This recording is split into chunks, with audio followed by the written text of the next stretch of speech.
Starting a team or brokerage sounds like freedom, sounds like leverage, help with buyers, help with sellers, delegation, all of those things. But here's the thing that no one talks about, and it's a big deal. And this is why we're seeing more and more brokers, more and more team leaders, and more top producers deciding to go the route of a revenue share organization versus a team or a brokerage. Stay tuned. We're going to break it down, the pros, the cons, the good, the bad, the ugly, and let's roll. I'm Jeremy Kane, proud member of the Wolfpack, founding member of Carbon Collective, a coaching-based platform that helps our organization find exactly what they're looking for, whether that's closing 5 to 10 more deals, reaching your cap at eXp Realty, reaching the Icon Award, or growing a revenue share organization and changing your financial trajectory residually forever. Those are the things that we dial in. If you're interested in learning more about that, you can comment Carbon Collective below and I will reach out, or you can book a call in the link below or go to RE Agent Wolfpack and we'll get that sorted out. As the son of a lifelong managing broker, I watched my dad own his own brokerage as well as merge his company and become a managing broker. So this team recruiting organizational thing isn't something new. My dad loved training. He was a great trainer. I still go to trainings every single day. They're like, oh, how's your dad doing? Right? They know that I was a son. I came in a little bit later after he had been in the business for 15 to 20 years, and now he's retired. But here's the thing that I also saw. I saw the income dependency, right?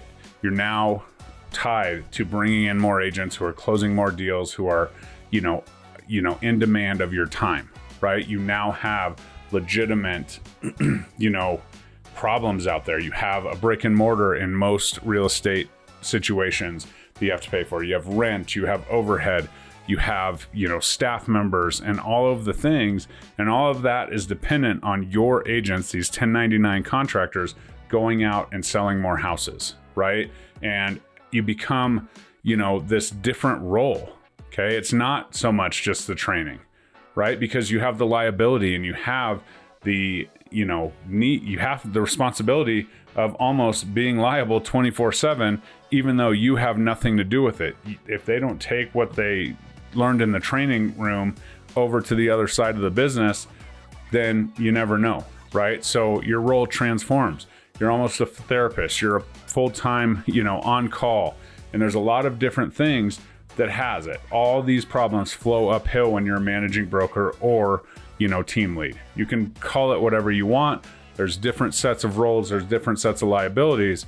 But when you're in charge of other people and your income is based mainly on other people performing more so than you as, an independent real estate agent, that's where things get changed, right?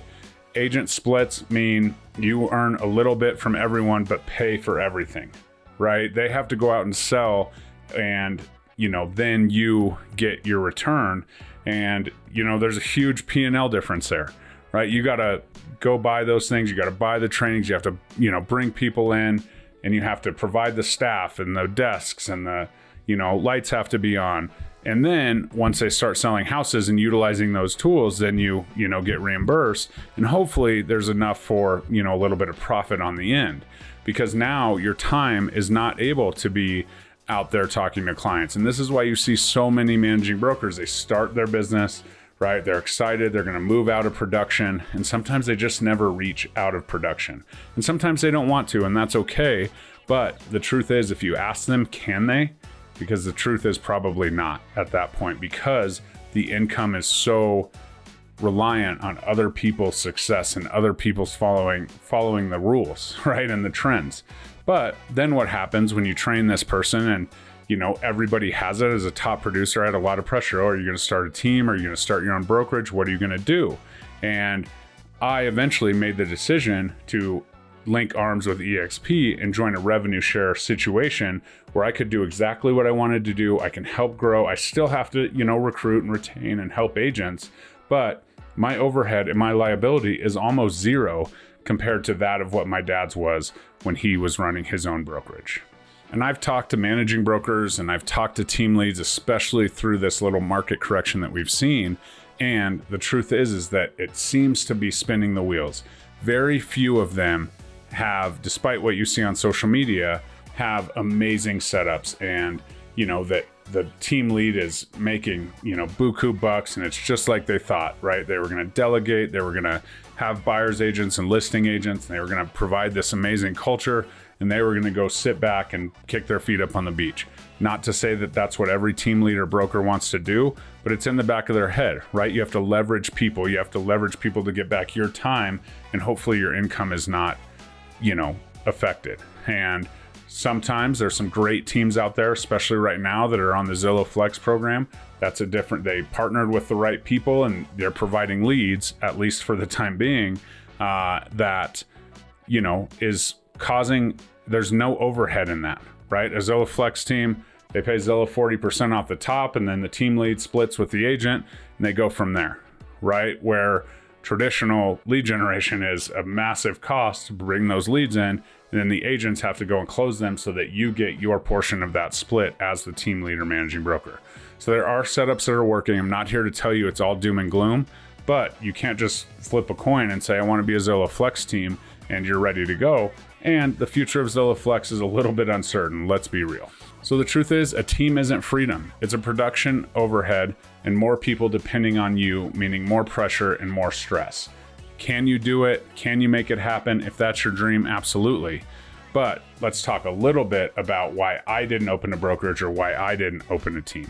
Opening a brokerage sounds like you've made it. It's impressive, it's fancy, your name on the door, your brand, all of that. But here's the brutal reality. The reality is thin margins on every transaction, liability for every agent and their actions, constant recruiting, constant, revolving door.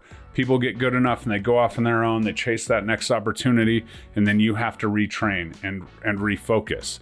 Otherwise, you have to keep them, retain them as an employee, and then your overhead only increases. Obviously, you have the compliance issues and all of that. So typically that's hired out. Let's be real. Agents hire out their compliance to transaction coordinators. So do office staff, which leans into the overhead, right? You have offices, you have staff, you have tech, you have insurance, you have all of that goes on, and heaven forbid a lawsuit gets opened up and your brokerage gets named. That's where things get really ugly, right? Where you have to take the time to fight that, and heaven forbid you be found liable for something that happened and have to pay a monetary fine or worse. So that's where it comes. The truth is that most independent brokers quietly earn less than their top producers net when it comes down to it. And that's absolutely insane. As a team lead, as someone who's opening their own brokerage, that's not how it's written up. That's not how it's planned out. But the truth is, in most cases, it's very realistic. So you're not building wealth, you're building a payroll. And you're like, okay, I'm not going to start a managing broker. I'm not going to do that. I'm going to be a team. We still have overhead for leads. You still have responsibility for those agents. And if your agents, produce and they're having great success, again, where are they going to go? And as a team leader, if you're at a traditional brokerage and you create this next rising star and they absolutely crush it, they're like, okay, I'm going to go start my own team over here. You as the team leader, you who brought them into the company, is probably not going to have any other compensation unless there's some other partnership that's formed in that reality. And so that's something that we have to understand. The retention is different. So whether it's being a broker, whether it's a team lead, or whether it's a revenue share organization, you have to understand the model you choose just isn't about money. It's about what you're willing to trade your time for. And your time is the most expensive asset. And how you have to pour into those different roles and different times is absolutely the key. I'm not here to tell you there's no time put into my revenue share organization, but I am here to tell you it would have taken me a long time to get into 39 states and 4 different countries and benefit from those agents closing transactions with no liability than the 4.5 years I've been at this company. The truth is, when this became a reality in my business, I was selling 40 or 50 homes a year, and it was my time to become a leader, become, my own brand, whatever that looked like. The question was, what model actually lets me lead and scale and coach without drowning in overhead and all of the liability that comes with it? And the obvious answer was eXp Realty, the revenue share model, right? It allows for time freedom eventually, flexibility for my family. Once I am out of production, this is something that will absolutely change the game. Legacy, it's now a willable asset. So I'm not just, building this brokerage up in hopes that one day it will sell to someone and, some of that money can go to my legacy. and it's scalable leadership. I'm allowed to partner with other leaders and help them become leaders so that they can help their next phase of leaders.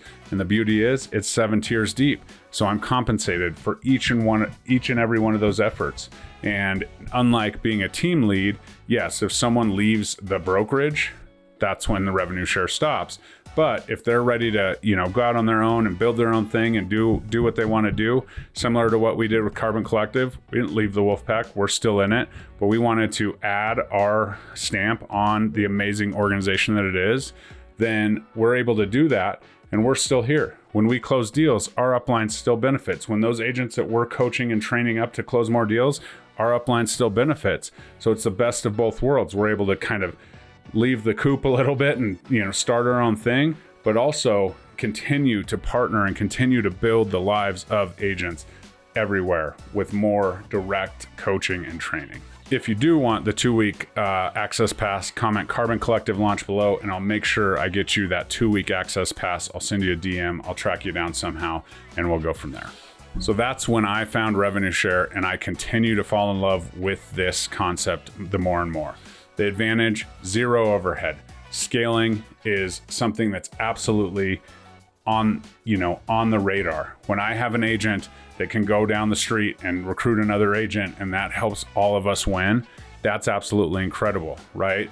I don't have to babysit. All I have to do is help these agents, with their production, which is my expertise, growing through sphere of influence and all of that. And then I have to help them become leaders, which is part of my passion. I was a teacher. I coached a long time. And so that's exactly what I love to do. So I'm able to do what I love to do, right? And then that just compounds on itself. If I teach leaders to be leaders, and then I teach the leaders to find leaders and grow leaders, then that's absolutely incredible. It's a compounding effect. And then when I do pass away, hopefully in many, many years, I can will this asset to my wife if she's still around, or my kids, and it just continues to build on itself because of what we grew and what we built. So it's not just a one-time thing. It's not just a right here, right now input. It's a long-lasting, long play that continue to scale, that will grow revenue for my legacy long after I'm not here. And that is a game changer, right? If I were to pass away and I was a managing broker, my wife or some partner, somebody would have to come in and run that business. They'd have to get a license with the state, as a managing broker and do all these things. Yes, they still have to get a real estate license, but that's a lot less strenuous than getting a managing broker license and then being able to do it. First and foremost, you can't do it unless you're in the business for 2 years here in Colorado. So as we go, it's truthfully. So here's the final distinction that made this all come to fruition for me. A team, you can own the problems, right? That's what you do. A brokerage, you own the liability. As a managing broker, you own nothing really because you're just a managing broker. With revenue share, you own all the upside, and that's exactly what I was willing to do when I took this leap from my dad's brokerage to eXp Realty 4.5 years ago, right? I wanted freedom, not a job. Wanted to lead and not have to chase that next deal over and over and over again. Am I still chasing deals? Am I still doing real estate? Absolutely. I may never give that up, but it's becoming less and less of a requirement to put food on my family's table. And I wanted to build something that could compound while I was still producing, and that's exactly what I found. The ability to show up for people, continue to show up for my clients, and build an amazing culture, an amazing community of agents who also can help more people reach the American dream and own real estate in this country. Absolutely incredible opportunity. I made the right choice. It's not for everyone. However, if you're in that situation where people are like, what are you going to do? Are you going to start your own brokerage? Are you going to start your own team? Do me a favor. Take a look at revenue share, book a call below. No pressure, no obligation. I'd love to chat with you and see how this could be a choice of freedom for you or whoever you send this video to. So I really appreciate that. Like, comment, subscribe. We'll see you next time. Bye-bye.